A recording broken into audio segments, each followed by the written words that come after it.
20 things all couples should do before getting pregnant. So you're thinking about trying to get pregnant? Congrats! Here's what to do now to get healthy, have fun, and feel prepared to start trying to conceive. 1. Have a parenting talk. Most of the experts and real moms we spoke with agreed that it's important to chat with your partner about some of the biggie parenting issues, like how you'll share childcare, working versus staying home, religious traditions, before you start trying.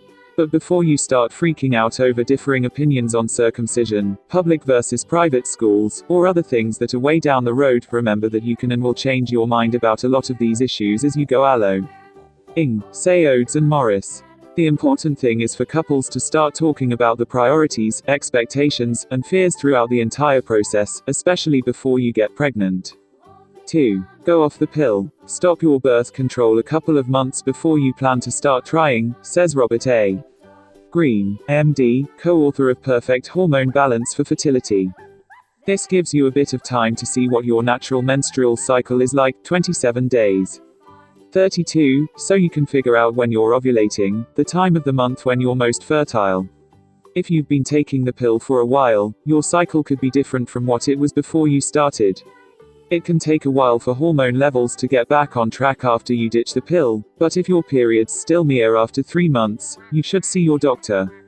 3. Cut back on partying, drinking and smoking during pregnancy. We don't need to tell you the major don'ts. If you indulge in either, start scaling back now, says Jennifer Wider, MD, author of the New Mom's Survival Guide and medical advisor to the Society for Women's Health Research. If you're a moderate drinker, you have a couple of drinks on a Thursday night or over the weekend, you probably don't need to change anything, as long as you're sure you're not pregnant yet, she says. But drinking most nights of the week or downing 5 cocktails in a sitting can be more of a problem. That goes for your partner, too. Excess alcohol intake has been shown to interfere with your fertility and can also lower sperm count in men. Smoking cigarettes, even socially, can affect your egg quality and your hubby's sperm, not to mention increase your risk of birth defects, miscarriage, preterm labor, and other conditions after you become pregnant. It's estimated that up to 13% of fertility problems may be caused by tobacco use, according to the American Society for Reproductive Medicine, and no level of smoking or exposure to smoke is safe. In fact, research shows that even women exposed to secondhand smoke have more problems getting pregnant than those who aren't. Bottom line, there's never been a better time to kick butt, and insist your partner does too. What's more, quitting smoking or drinking cold turkey after you do become pregnant can be a shock to your system, say Rebecca Odes and Ceridwen Morris, authors of From the Hips, a comprehensive, open-minded, uncensored, totally honest guide to pregnancy, birth, and becoming a parent. Psychologically speaking, if you feel that pregnancy made you give up all these things you loved, you can pile on some resentment right out of the gate, they say. Quitting smoking or your multiple margarita habit is a great achievement, so start now and let it be something you're proud of, rather than pushed into. 4. Limit caffeine. If the Starbucks barista knows your order as soon as you step up the counter or you can't get through the workday without 4 cups of French roast, do yourself a favor and cut back your caffeine intake now, says Dr.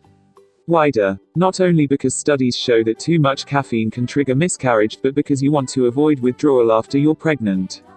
FYI, doctors are mixed about how much caffeine is safe once you are expecting. Most condone the equivalent in a small cup of Java a day, about 100 milligrams, though some may recommend foregoing it entirely, especially in the first trimester. And don't forget to tally other common sources of caffeine, like soda, tea, energy drinks, and even certain pain medications. A 12-ounce can of soda or 8-ounce cup of green or black tea can pack anywhere from 30 to 60 milligrams of caffeine. 2 tablets of extra-strength Excedrin have 130 milligrams. If you're worried, start reading labels to see how much caffeine is in your diet.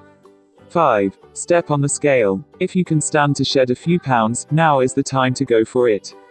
Not only can trimming 10 to 15 pounds from your frame make it easier for overweight women to get pregnant, says Dr. Greene, but it will help you have a healthier pregnancy and delivery with fewer risks and complications. Working an exercise regimen into your routine now, whether it's walking a few times a week or penciling in a Pilates class, increases the likelihood you'll stick with it during and after pregnancy, making it easier to get your body back after baby arrives. And if you're on the skinny side, check with your doctor about whether you should bulk up a bit. Being too thin, especially if it throws your periods out of whack, is a known fertility meddler. The get pregnant ideal is a body mass index BMI between 19 and 24. 6. Go to the movies. Catch as many flicks on the big screen as you can. Once you're pregnant, sitting still in the same position for a couple of hours, combined with having to pee constantly, can get uncomfortable. And if you tend to fall asleep at the movies, it'll be that much harder to stay awake once pregnancy exhaustion kicks in. 7. Set up a slush fund. You know you'll have to start socking money away for college diapers, and all that baby stuff eventually, and once you're pregnant, you definitely show. LD. But even pregnancy itself can be more costly than you'd anticipate, says Katina Z. Jones, author of the Everything Get Ready for Baby book, between all those doctors' co-pays, new maternity clothes, etc. Even if you do a little at a time, just $20 a paycheck, you'll feel better knowing you have some type of nest egg set up before you begin trying to conceive. And if you have money left over, you can always spend it on nursery furniture or other baby expenses. Quote. 8. Pop a prenatal supplement. Any woman thinking about getting pregnant in the next 3 to 6 months should start taking a daily multivitamin with 400 micrograms of folic acid, says Dr. Wider. According to the March of Dimes, getting enough of this B vitamin before and early on in pregnancy can reduce brain and spine birth defects by up to 70%. And the multivitamin itself is packed with other nutrients crucial for a healthy pregnancy, like iron to prevent anemia and calcium for strong teeth and bones. Pop the pill after you brush your teeth in the morning, or stash a jar at work and set an email reminder to take it when you first get in. If you hate swallowing pills, they come in chewable form too. Starting the habit now will make it easier to remember once you're expecting. 9. Stock up on sleep. Bang those ZZZs now, recommends Jackie Rose, co-author of the newly Non-Drinking Girl's Guide to Pregnancy. Sleep in with your husband on the weekends, nap whenever you can, she says. Most of us anticipate sleepless nights once baby arrives, but many women don't realize that it can be tough to get a decent night's rest during pregnancy, when things like heartburn, getting up to pee, and adjusting to side snoozing can keep some expectant moms tossing and turning. It may even help you get pregnant faster. Women who get too little sleep tend to have more problems ovulating regularly than those who don't, studies show. 10. Find your surefire stress remedy. Some research shows that having crazy high stress levels can delay your ability to get pregnant by making ovulation wacky, or by interfering with an embryo's ability to implant in the uterus. If you're an Uber type A personality to begin with, your stress may ramp up once you're pregnant and dealing with getting your home and life ready for baby. Take an emotional gut check now, make sure you feel calm and prepared for this next phase of your life, and figure out what helps you relax best, says Dr. Wider. Maybe it's sipping tea and watching old episodes of Sex and the City, going out for a 3-mile run, or just unloading on your best FR.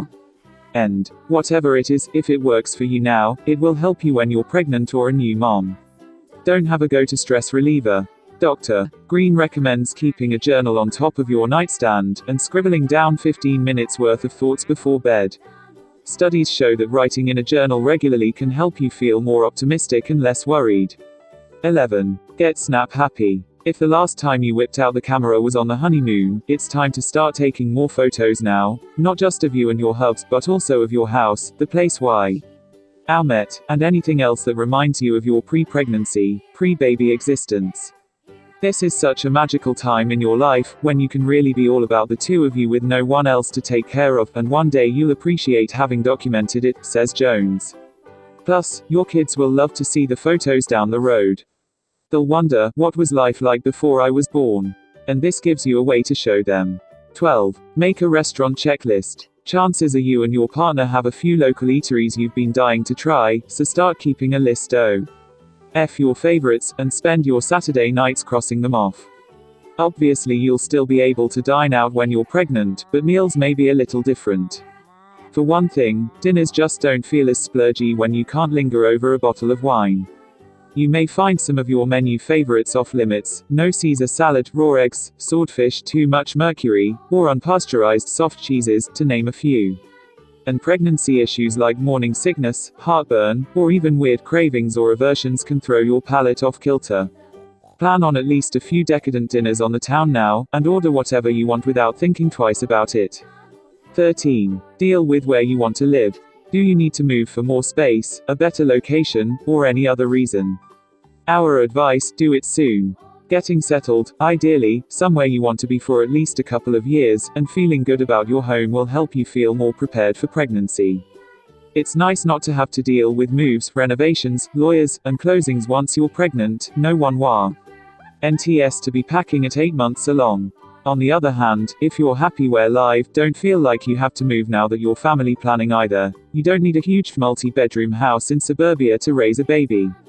Remember that many infants sleep in a bassinet, a co-sleeper in the parent's bedroom for the first few months, and a baby won't be any happier just because he has his own nursery and playroom. You'll have plenty of time to make the big move later if you're satisfied with apartment dwelling now.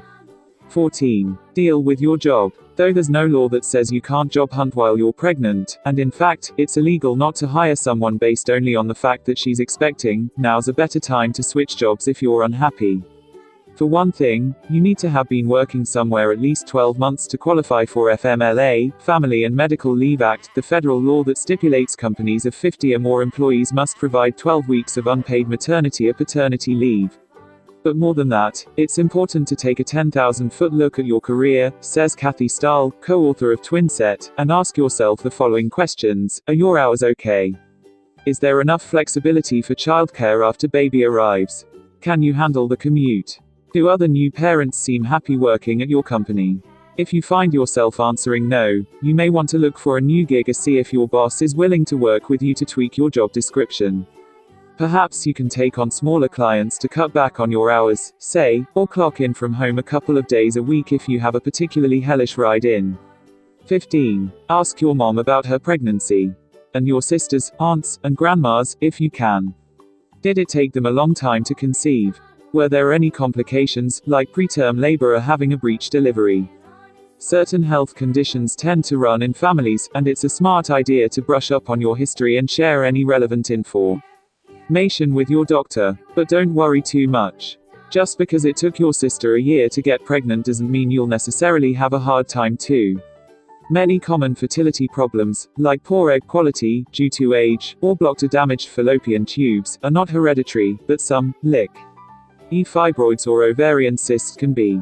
Your doctor can help you understand which, if any, family issues can affect your fertility or pregnancy so you'll be better prepared to deal with them later.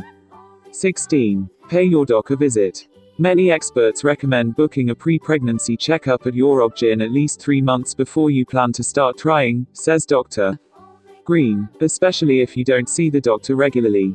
You'll want to make sure you're up to date on vaccinations, checked for STDs, tested for heart health issues like high blood pressure and cholesterol, and make sure that any chronic conditions, such as diabetes, asthma, or thyroid problems, are in check. It's a good idea to send your husband to visit an internist too. Most men see doctors far less regularly than women. A regular physical can help ensure he has no chronic conditions or is taking medications that may affect sperm count or cause other fertility problems. Depending on your ethnic background, your doctor may also recommend genetic testing. This visit is a good opportunity to make sure any medications you take are safe to use while trying to conceive, and to ask your doctor anything on your mind about getting pregnant or pregnancy. Finally, use this visit to assess your relationship with your doc and make sure he or she is someone you'll want to continue seeing once you're pregnant. Make sure your doctor takes pregnant patients. You may be surprised to learn that your gynecologist may not be an obstetrician. Does she take the time to address your questions fully and carefully, or do you get brushed off with eye rolls of phrase? Like, you don't need to worry about that. Remember, you'll be seeing a lot of this person once you're expecting, and you'll need to be able to trust her advice during one of the most important times of your life. Make sure it's someone you totally feel comfortable with. 17. Don't forget the dentist. It may seem totally unrelated to fertility, but getting your teeth and gums checked out before pregnancy is another wise move, says Dr. Green. More and more research links oral health to a healthy pregnancy. Women with unchecked gum disease are more prone to miscarriage, preterm birth, and preeclampsia. In fact, brushing, flossing, and seeing the dentist regularly can cut your miscarriage risk by up to 70%, he says. Having your teeth examined now gives you time to get gingivitis, inflammation of the gums, under control and get x-rays, which should be avoided during pregnancy, if you need them. If your oral health is less than stellar, your dentist may recommend you come in for cleanings every few months. 18. Book a girlfriend getaway. Travel, travel, travel. We heard this tip from virtually every expert and real mom we polled. And not just with your husband on your dream vacay, African safari, Amalfi Coast, Australia, whatever, but also with your girls, especially ones you don't see very often. Who couldn't be further from the marriage pregnancy baby thing. Don't forget that you need your friends' support during pregnancy as much as your husband's, says Jones. Having one totally carefree trip is a great way to celebrate those relationships and create memories you'll savor forever. Quote. 19. Go back to your roots. If you've been hiding your true hair color under those honey blonde, and totally high maintenance, locks, now's the time to reconsider your hair hue. You don't want to be getting touch-ups every few weeks while you're pregnant, says Dr. Wider. Though there's no conclusive research that proves hair coloring is unsafe during pregnancy, most experts recommend trying to minimize your exposure to the chemicals, especially in the first trimester when your baby's major organ growth takes place. If you're concerned, talk to your colorist about how to scale back. Perhaps you can phase into highlights, which are usually less upkeep and may be safer. 20. Stop buying clothes. You'll grow out of those fitted tops and skinny jeans within a couple of months of pregnancy, so anything you buy you'll get to wear only for a few months before they get packed away until after baby comes. Plus, you'll want to start stocking up on maternity clothes by your second trimester. Instead, direct your urge to splurge now on classic things like bags, shoes, and